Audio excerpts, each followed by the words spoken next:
धमाके पर बड़ा बयान आया है। वो कह रहे हैं कि रूसी पाप के 2 बड़े प्रतीक ढह गए। मॉस्कोवा के बाद अब कर्ज ब्रिज तबाह हो गया है। रूसी पाप के 2 बड़े प्रतीक ढह गए हैं, ये बयान आया है यूक्रेन का। अब इसे सोचिए, इसे सीधे सीधे यूक्रेन का हमला अगर माना जाए, कर्नल शैलेंद्र सिंह, क्या यूक्रेन ने हमला, क्योंकि यूक्रेन तो खुलकर कह रहा है कि हमने ये हमला किया है और हम ये अभी शुरुआत है, अभी और ऐसे हमले होंगे रूस पर। देखिए, अगर हम बड़े सिंपल शब्दों में आपके सवाल को टैकल करें, ये मानना पड़ेगा कि ये ब्रिज स्ट्रैटेजिक असेट है रशिया का। यस, इसमें कोई डाउट नहीं होना चाहिए। और अगर स्ट्रैटेजिक असेट है तो जायज़ बात है कि इसे बाय एयर या किसी मिसाइल द्वारा अगर अटैक किया भी जाता तो वो डिस्कवर हो जाता रशिया से, क्योंकि उन्होंने इस पर सर्वेलेंस लगा रखी होगी। ये जो इन्होंने ट्रक वाला जो सिस्टम जो लगाया है, इससे बेनिफिट ऑफ डाउट मिलता है। देखिए, बड़ा सिंपल तरीका है, अगर रशिया 4 रीजन यूक्रेन के ले लेता है तो अब वो एक स्ट्रैटेजिक बात बन गई। अब उसके रिस्पॉन्स में यूक्रेन बोलता है कि ये देखिए जी, अब आपका क्रीमिया के ऊपर जो कब्जा है ये भी अब डिस्प्यूटेड है, अब आप एस्केलेट कर रहे हैं। बाकी हमारे पैनलिस्ट ने बड़ी अच्छी बात करी कि न्यूक्लियर ऑप्शन इस्तेमाल नहीं होगा। मैं भी चाहूंगा बिल्कुल ना हो, लेकिन ये डिपेंड करेगा किस पर, कि लक्ष्मण रेखा क्या है। ऑलरेडी लक्ष्मण रेखा क्रॉस करने के आप नजदीक बढ़ रहे हैं और बढ़ाते जा रहे हैं। आप स्ट्रैटेजिक टारगेट्स को जब डिस्ट्रॉय करना शुरू करेंगे तो ये दूसरी कंट्री पर है, ये पुतिन के ऊपर है कि क्या मेरी ये लक्ष्मण रेखा है कि ये मेरे देश, मेरे ऊपर, मेरी इज्जत के ऊपर आपने अटैक किया है और अब मैं इसे कैसे ट्रीट करूं। देखिए, कहां अच्छी खासी लड़ाई यूक्रेन तक चल रही थी, अब वो एस्केलेट हो गई क्रीमिया तक, क्योंकि अब पुतिन जरूर कुछ करेंगे। यस, मैं भी मानता हूं अगले 24 घंटे में वो न्यूक्लियर अटैक नहीं करेंगे, वो भी एक स्ट्रैटेजिक टारगेट लेकर उस पर अटैक करेंगे, इंटेंसिटी बढ़ाएंगे। बदले में क्या होगा कि यूएस यूक्रेन को मिलकर जो भी कह लीजिए, ये भी अपनी इंटेंसिटी बढ़ाएंगे। आप लक्ष्मण रेखा क्रॉस कर जाएंगे, थ्रेशोल्ड लिमिट क्रॉस कर जाएंगे।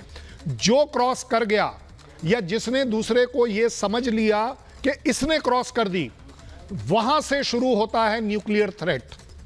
न्यूक्लियर थ्रेट हमेशा है, और न्यूक्लियर थ्रेट सिर्फ इसलिए रुका हुआ है कि उसका डिस्ट्रक्शन प्रोहिबिटिव है, पूरी दुनिया के लिए है। सबको मालूम है कि ये नहीं होना चाहिए, लेकिन बड़ी बात ये भी है कि अगर आप सिस्टम और अपने टारगेट्स को एस्केलेट कर कर बियॉन्ड सर्टेन लिमिट लेकर जाएंगे तो ये न्यूक्लियर तक जरूर पहुंचेगी।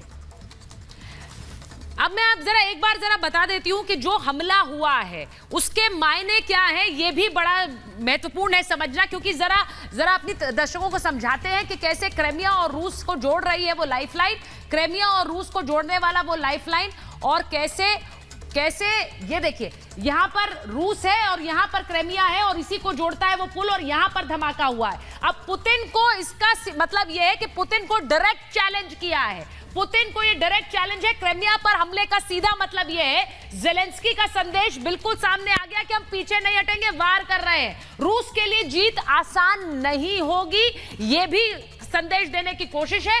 यूक्रेन को नाटो अमेरिका से मिल रही है मदद, क्योंकि ये बार बार कहा जा रहा है कि भाई नाटो हेल्प कर रहा है, नाटो मदद दे रहा है और अमेरिका मदद दे रहा है। रूस यूक्रेन युद्ध से क्या विश्व युद्ध का खतरा बढ़ा है, सवाल ये उठता है, और इस पर बाइडेन का जो बयान है वो भी महत्वपूर्ण है, मैं वो भी आपको बताऊंगी। लेकिन पहले बड़ी खबर आपको बता देती हूं।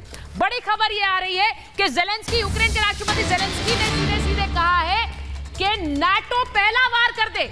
जेलेंस्की कह रहे हैं नाटो पहला वार कर दे, पुतिन पर पहला हमला कर दे, परमाणु हमले से बचना है तो पहला वार करना चाहिए, पहला हमला करना चाहिए।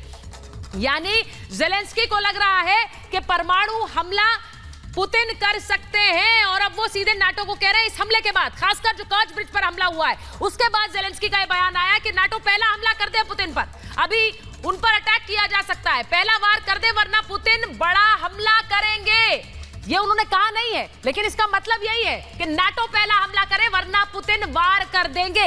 ऐसे में समझना जरूरी है कि पुतिन का प्लान क्या है, पुतिन का परमाणु प्लान क्या है, यह भी जरा अपने दर्शकों को मैं समझाती हूं, क्योंकि यह कहा जा रहा है, बार बार कहा जाता है कि पुतिन कहते हैं परमाणु हमला करेंगे, लेकिन करते नहीं है। वो इसलिए नहीं करते हैं क्योंकि परमाणु हमला हमेशा एक डेटरेंट के रूप में माना जाता है। पुतिन कर सकते हैं छोटे परमाणु हमले, छोटे परमाणु हमले। अब इसका क्या मतलब है? यानी एक सीमित दायरे में हमले किए जा सकते हैं। पुतिन परमाणु हमले की कई बार धमकी दे चुके हैं, लेकिन आज तक उन्होंने कोई हमला किया नहीं है।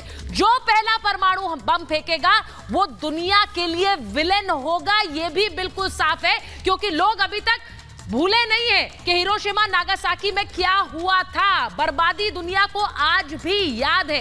इसीलिए कोई भी देश परमाणु हमला, जिसके पास परमाणु ताकत है, परमाणु हमला करता नहीं है। इसे डेटरेंट के रूप में, यानी दूसरे को आंख दिखाने के लिए जरूर यूज होता है। पुतिन दुनिया का शैतान नहीं बनना चाहेंगे, लेकिन वो कर क्या सकते हैं, वो बाइडेन ने उस पर भविष्यवाणी की है। अमेरिकी राष्ट्रपति कह रहे हैं कि पुतिन छोटे परमाणु हमले कर सकते हैं, जिसका मतलब क्या है, सीमित क्षेत्र में छोटे परमाणु बम इस्तेमाल कर सकते हैं। अब ये बाइडेन डरा रहे हैं या फिर ये नीति पुतिन की हो सकती है, ये भी सवाल है।